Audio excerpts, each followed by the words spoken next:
Hi there, Megan Thompson here from Megan Thompson Coaching, and we are going to cover the number one belief that is going to keep you running on empty this holiday season. So let's break it down.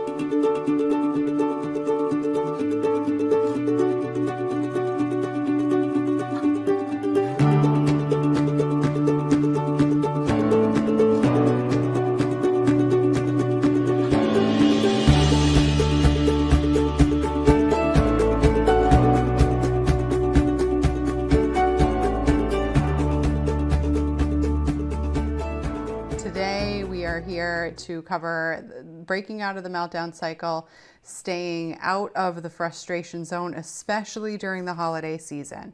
So if your child is yelling, hitting, kicking, running away, slamming doors, refusing to talk to you, shutting down where you're about to say knock knock knock anyone home, and refusing to follow through on any expectations, then you might be wondering, how the heck am I going to get my kid to follow through on anything during the holidays, right? And the holidays could be, for your family, might mean going to Zoom parties still, might be going to actual real, in real life parties with people all around, and treats and presents, and great Aunt Sally who wants to hug and squeeze the cheeks, right? Or Uncle James who speaks crassly and is a little harsh, right? So anything in between, I'm sure. And it's important for you to notice all of those stressors that can go into the holiday season, as well as the challenges that you're having in parenting your child during the holiday season. So when we focus on breaking out of this pattern, the first thing that you need to be paying attention to is whether or not you're treating your highly sensitive child as fragile. Okay, so we're going to talk about that today. When your struggle is in observing whether or not your child can handle going to a holiday party, and you believe your child can't handle it, and that means that you're choosing to not go, that is treating your child as fragile. Other parents who are struggling with this are wondering that their child needs to toughen up and their child needs to suck it up and deal with it. Hey, newsflash for you, you are also treating your child as fragile. Why? Because you're starting to believe that your child has to learn skills by counteracting who they are and counteracting their initial go-to reaction, which is to shut down or lose it. You might call these freakouts or outbursts or whatever, okay? Now, if either of those behavior patterns are something that you demonstrate on a regular basis, then you might be thinking that you need to be doing the same thing, or wondering how you can stay out of the cycle altogether, especially during the holiday season, because you might not feel like you have a choice, right? If you have family members who are making glances and wondering how you're parenting your kid and struggling, and they want to see your sensitive child, they want to see your highly sensitive child at these parties, and they want to spend time with them, and they want to spend time with the whole family, then you might feel like you don't have a choice, you have to go.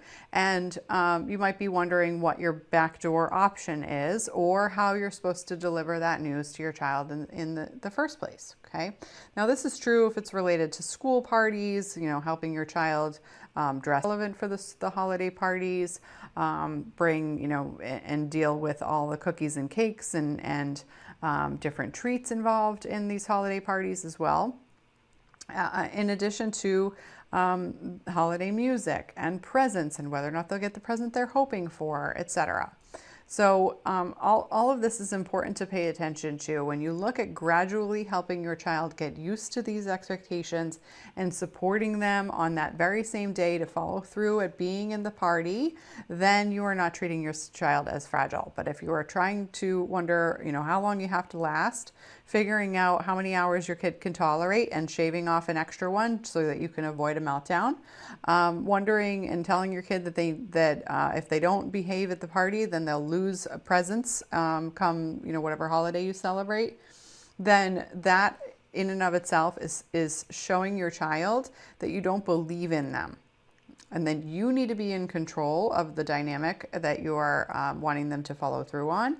And that in and of itself is a message to your kid that they can't hack it, they can't handle it. Same thing as telling them that they're fragile. Same thing as telling them that they're not capable. Okay? So those are two sides of the same coin. And this is really important because as parents, if you're co-parenting, or if you are noticing parents in other parents, say, for example, your sister or your brother, aunts and uncles, grandparents, who are telling you that you just need to get your kid to suck it up, they themselves are also believing your kid is not capable and trying to force them into capability by using power. And that in and of itself is actually the opposite side of the same coin that you might be falling into, which is more passive parenting. Feeling like your kiddo can't handle it right now with the current skills that they have, but not really knowing how to stretch your child outside of their comfort zone either. And so neither of you in this dynamic are actually right.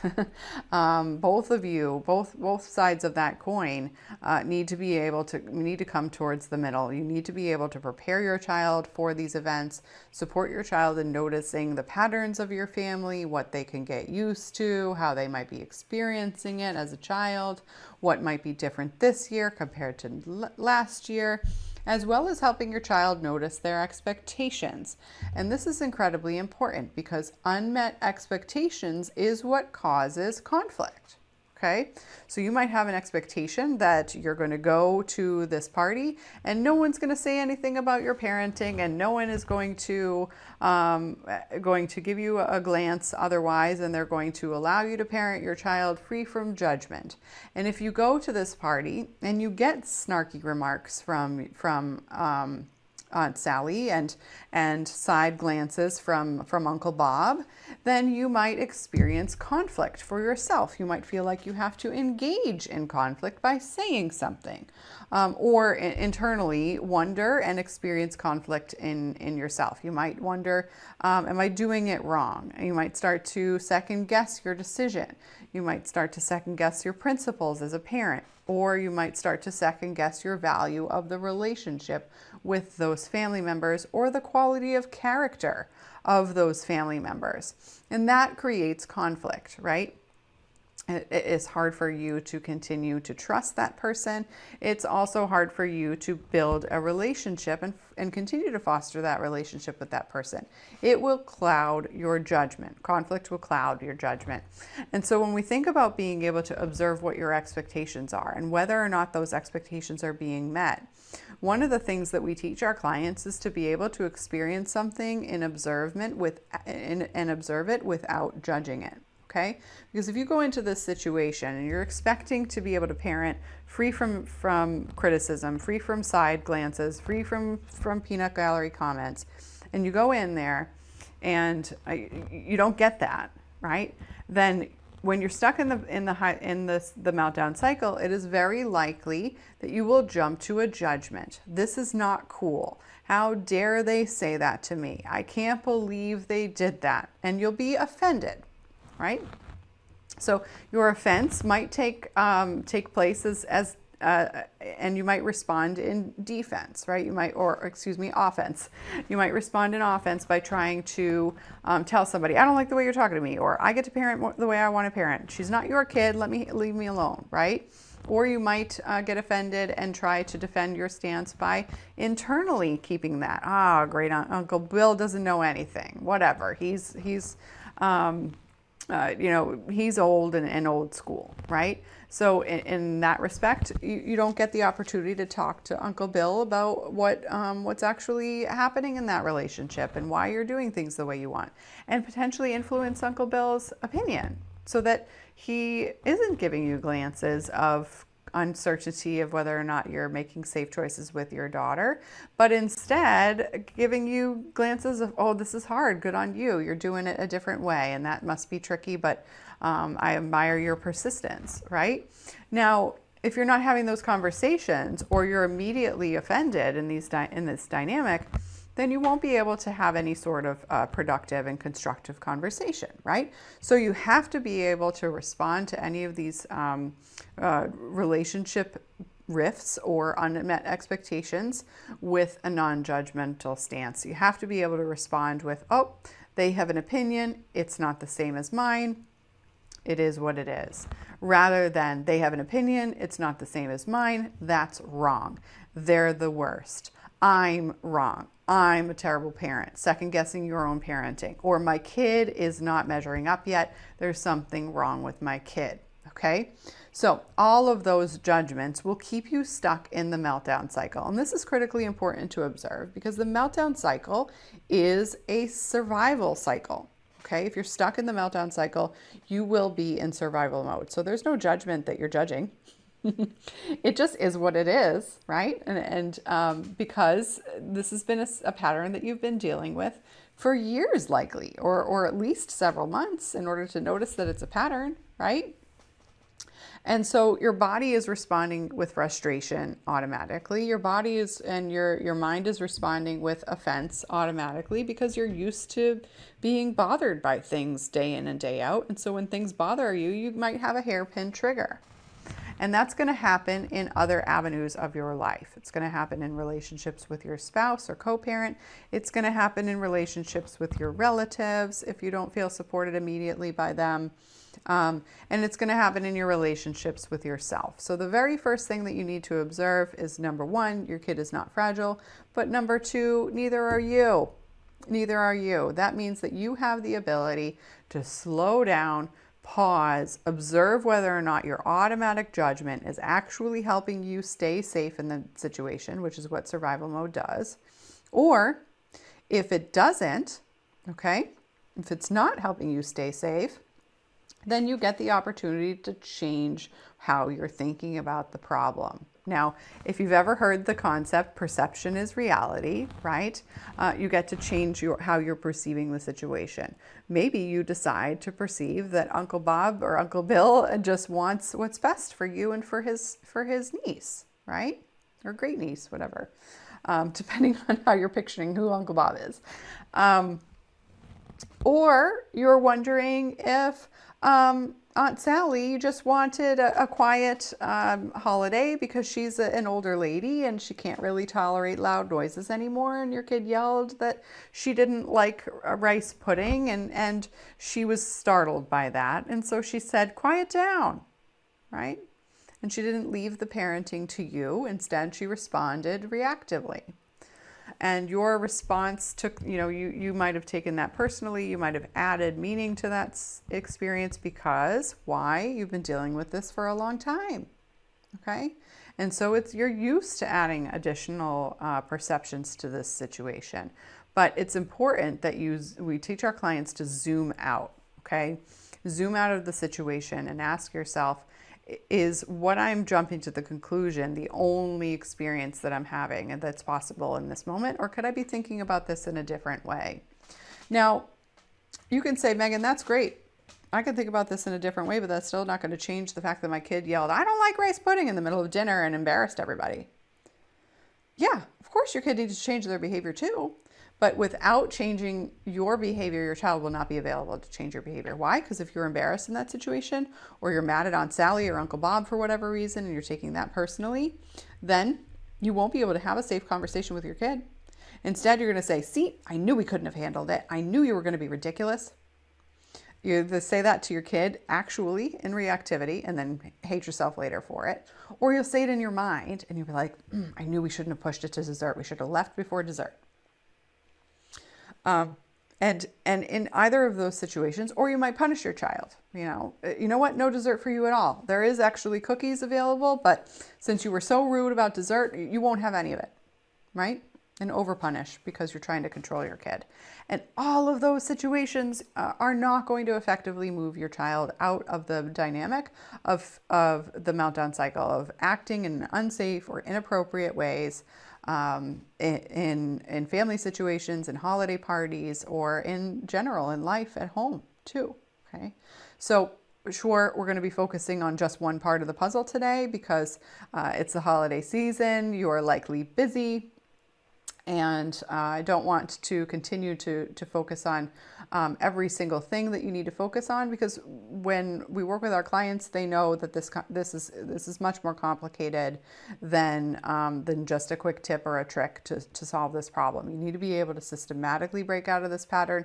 You need to be able to notice how you are holding all kinds of assumptions, not just the assumption that your kid is fragile and that's dictating your behavior towards your child. But this one particular one is definitely going to hold you and keep you stuck in the holiday season. So I wanted to make sure that we covered that today. Next, in order to break the problem down at the root so that you are leading the charge from believing that your child is capable of solving this problem over and over and over again, safely, right?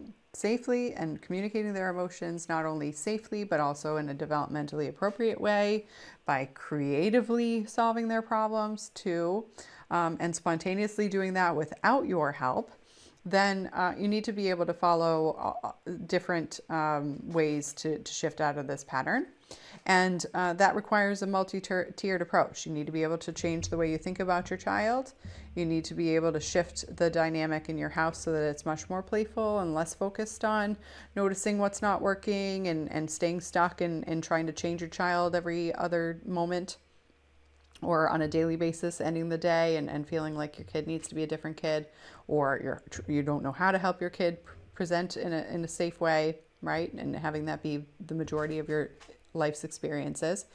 And then you need to be able to have those conversations with your kid in a way that they're actually going to be receptive to it. That playful component of changing your dynamic with your child has to also move into how you shift their behavior systematically. Communicating what your expectations are around holiday season, communicating what your expectations are related to how they communicate with adults and how they express distaste or disinterest in various activities is going to be necessary for a lot of the public situations that your kid's going to be in that are likely overstimulating for your child.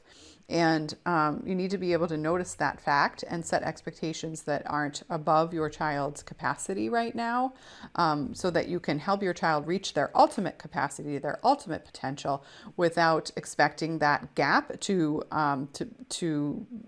shrink in a way that's disproportionate to their ability. So, if your child is at this point, throwing their body on the floor and yelling and kicking and screaming when things don't go the way that they want, even in public situations, then asking them to politely share that they're frustrated or politely share that that they don't like something on their plate is a giant leap. And you're going to need to be able to support them much more systematically so that they eventually get there. But asking them to do that right away is too big of a skill gap. So you're going to need support to break that down if that's the challenge that you're having. And being able to do that and look at a system to make that work is something that you'll need to consider. And so I encourage you to go ahead over to our masterclass. That's free, the 5 shifts that we teach our clients to break out of the pattern of eliminating the daily meltdown cycle. And we will post the link below this show or in the show notes, wherever you're watching us today, so that you go to that site and watch our free training. It'll take about an hour. And given the fact, as I mentioned before, we're trying to keep this training short today, based on the fact that it's the holiday season and you likely have a lot going on. It still takes a lot more for you to actually solve the problem, and so you can schedule that and following through on that free training when time's more available for you. All right, that's it for us today. Happy to have this conversation with you. We look forward to talking to you again soon, and happy holidays.